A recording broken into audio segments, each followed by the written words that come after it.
The era of the original PlayStation was Square Enix at their peak, or Squaresoft at their peak, because back then, they were willing to take risks with this innovative piece of hardware to give us games such as Final Fantasy VII, 8, 9, Xenogears, Vagrant Story, and Parasite Eve.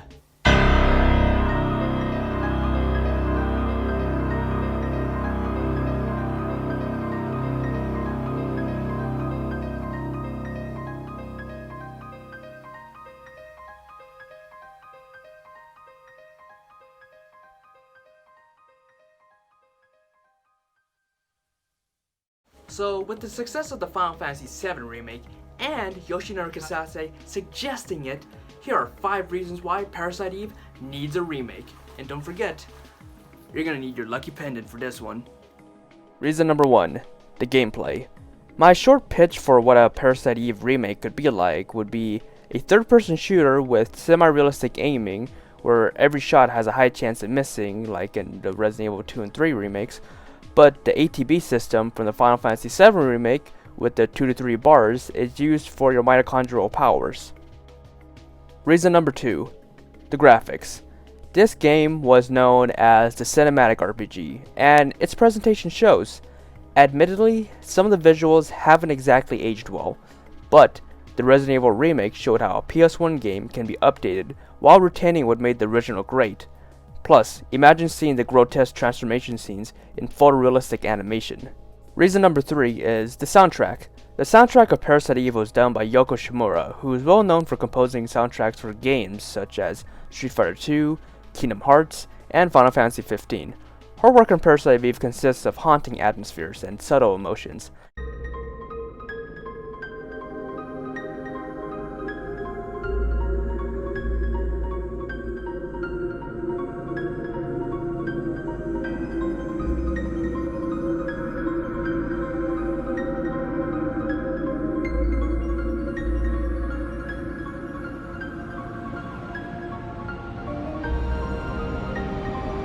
It's definitely one of her most unique works.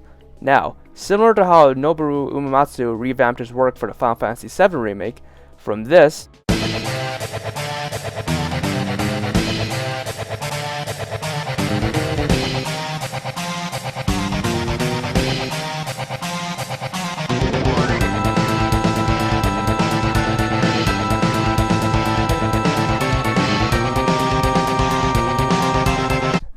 to this,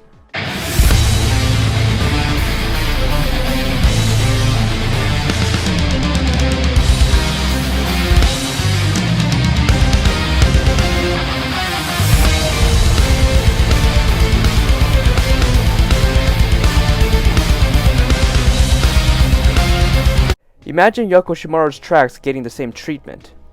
Reason number 4 is the story. To keep it brief, the game Parasite Eve is a sequel to a book under the same name by Hideaki Senna, who's a Japanese pharmacologist. Both involve a being called Eve, who is composed of rogue mitochondria within cells and can manipulate the mitochondria within other life forms, either by making people combust into flames or mutating animals into monsters. In the game, you play as rookie NYPD officer Aya Brea, who discovers that she also possesses mitochondrial abilities and has a connection with Eve. The game had a great cast of characters, such as Aya's partner Daniel, who's a more experienced cop that's like a father figure to Aya, and Medea, the awkward but humble scientist.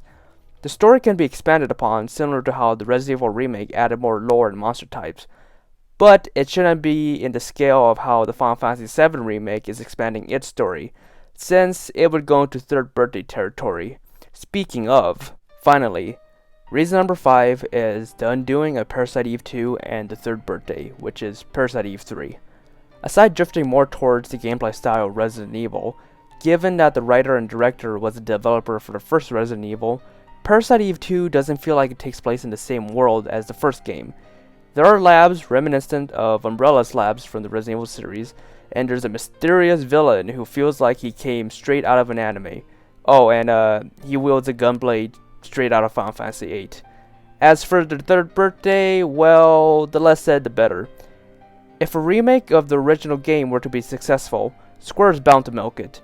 But I doubt that they would go in the same direction they did in the past, and potentially follow up with something that actually feels like a sequel.